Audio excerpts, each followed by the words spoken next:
It was supposed to be just another quiet evening, the kind where nothing happens, where you fall asleep to the sound of late-night television and wake up with a sore neck. But sometimes a single moment changes everything. I'm about to tell you about the night that split my life into before and after. And if you think you know where this is going, trust me, you don't. Make sure to subscribe because stories like this, the ones that make you question everything you thought you knew about yourself, they're exactly what this channel is about. My name is Sarah, and at 43, I thought I'd figure out who I was. Wife, mother, the woman who remembers everyone's dentist appointments and keeps the family calendar color-coded. 22 years of marriage to David. 2 teenagers who barely look up from their phones. A life that runs like clockwork. But here's what no one tells you about being married for over 2 decades. Somewhere along the way, you stopped seeing each other. Really seeing. David would come home. We'd exchange the day's logistics like business partners. Did you pick up the dry cleaning? Soccer practice is at 4. The dishwasher's making that noise again. I couldn't remember the last time he'd really looked at me. Not the honey, where are my keys, look, but the way he used to look at me when we were dating. Like I was something worth paying attention to. I'd started wondering if that version of me even existed anymore. And then there was Jake, 26 years old, my best friend Lisa's son. I'd watched him grow up, from the kid who used to build blanket forts in our living room to this thoughtful, gentle man who'd started visiting more often since his mom moved to Florida. There was something different about Jake. He noticed things, like when I got my hair cut or when I seemed tired after a long day. Small things that David hadn't noticed in years. That Tuesday night started like any other. David had fallen asleep in his recliner by 9. Those 12-hour days at the accounting firm always knocked him out. Jake had stopped by to drop off some books Lisa had asked him to give me, but somehow we ended up talking. Really talking. We were watching some old movie on cable. One of those black and white films where every glance means something. Jake said something about how people used to communicate differently back then. They actually looked at each other, he said. And when he said it, he was looking at me. I felt something I hadn't felt in years. Seen. Actually seen by someone. It should have been a warning sign. It should have been a moment I said, "It's getting late," and walked him to the door. But instead, I stayed. We both stayed. We were sitting there on opposite ends of the couch, this comfortable distance between us when he shifted to grab the remote. Just a normal movement. But his knee bumped against mine, and instead of moving away like I should have, I didn't. Then it happened. His hand was reaching for something, maybe his phone, maybe just adjusting position, and it brushed against my thigh. Just a whisper of contact. But I froze. Completely froze. Because here's the thing. It had been so long since anyone had touched me, even accidentally, that my body reacted like it was starving. And Jake noticed. He went still too. His hand didn't move away immediately like it should have. Instead, there was this moment, maybe 3 seconds, maybe 30, I couldn't tell, where neither of us moved. When he finally pulled his hand back, he whispered, "Sorry." So quietly I almost didn't hear it. But I did hear it. And I should have said, "It's okay," and changed the subject. Instead, I heard myself say, "Don't be." What happened next changed everything. Jake looked at me. And, really looked at me, with this expression I couldn't read. Surprise? Relief? Something else entirely?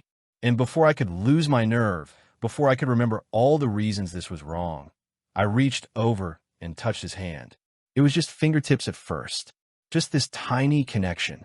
But it felt like electricity. When was the last time David had held my hand? When was the last time anyone had touched me like I was worth touching?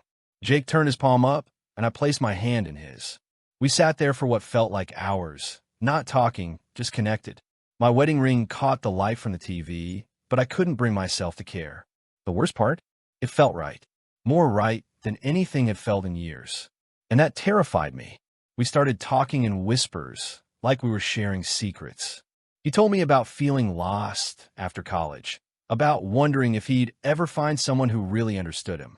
I found myself telling him things I'd never said out loud. About feeling invisible in my own life, about missing the person I used to be before I became just somebody's wife and somebody's mother. He listened, really listened. Not the way people listen while they're waiting for their turn to talk, but like every word mattered. Then Jake did something that completely shattered my world. He brought my hand to his lips, not to kiss it, but just to breathe against my skin. And he whispered something that I'll never forget. "You deserve to feel beautiful." I started crying. Right there on my own couch. I started crying because I realized I hadn't felt beautiful in so long that I'd forgotten what it felt like. This young man, this person I'd watched grow up, was seeing something in me that I'd lost sight of completely. He reached up and brushed a tear from my cheek, and for a moment, I felt like I was 25 again, like I was someone worth caring about. But here's where the story takes a turn that even I didn't see coming. Because at that exact moment, the moment I was feeling most alive, most seen, most like myself, I heard something that made my blood turn to ice. Footsteps coming down the hallway. David was awake, and he was coming toward the living room. Jake and I flew apart like we'd been struck by lightning. My heart was pounding so hard I was sure David would hear it from the hallway. I grabbed the remote and pretended to be channel surfing, my hands shaking so badly I could barely hold it steady. David appeared in the doorway, hair messy from his chair, squinting in the TV light. "Hey, Jake," he said casually. "Thought I heard voices. You staying for the end of the movie?" Jake handled it better than I did. "Actually, I should head home," he said, his voice perfectly steady. "Early morning tomorrow." He stood up, grabbed his keys, and headed for the door like nothing had happened. David followed him, making small talk about work and weather while I sat there, my hand still tingling where Jake had touched it, wondering if my face showed everything I was feeling. I could hear them at the front door, their voices normal and casual, like the last hour hadn't just turned my entire world upside down.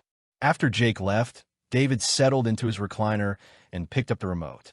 "Nice kid," he said absently. "Lisa did a good job raising him." And that's when it hit me. The crushing realization of what had just happened. Not the guilt, that would come later, but the awakening. Sitting there, watching my husband flip through channels like it was any other Tuesday night, I realized that I'd been sleepwalking through my own life. I'd spent so long being the perfect wife, the perfect mother, the perfect neighbor, that I'd forgotten I was also supposed to be a person. A woman with needs and desires and the right to feel alive in her own skin. I looked at David, really looked at him, and wondered when we'd stopped seeing each other as people and started seeing each other as just functions. The breadwinner, the homemaker, the logistics coordinators of a family business. But here's the twist that nobody, not even I, saw coming. The next morning, I found a note slipped under my coffee mug. In Jake's handwriting, it said, "Thank you for reminding me what real connection feels like. You deserve everything beautiful in this world." Below that, in smaller letters, "I took the job in Denver. Sometimes the right thing and the easy thing aren't the same." He'd left town that morning, taken a job in another state that he'd been considering for months but hadn't decided on until that night. He knew, just like I was starting to understand, that some moments are meant to wake you up, not destroy you. That sometimes caring about someone means walking away before you both make choices you can't take back.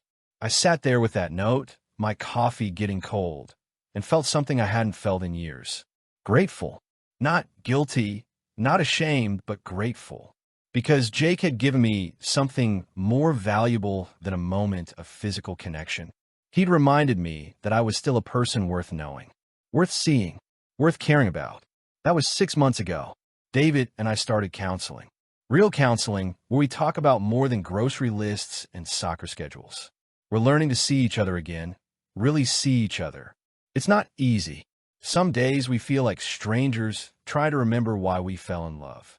But other days, I catch him looking at me the way he used to, and I remember.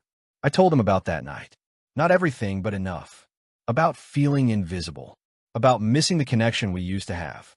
About wanting to feel like a woman again, not just a wife and mother. He cried, actually cried, because he'd been feeling invisible too, just going through the motions of being a husband and father without remembering why any of it mattered.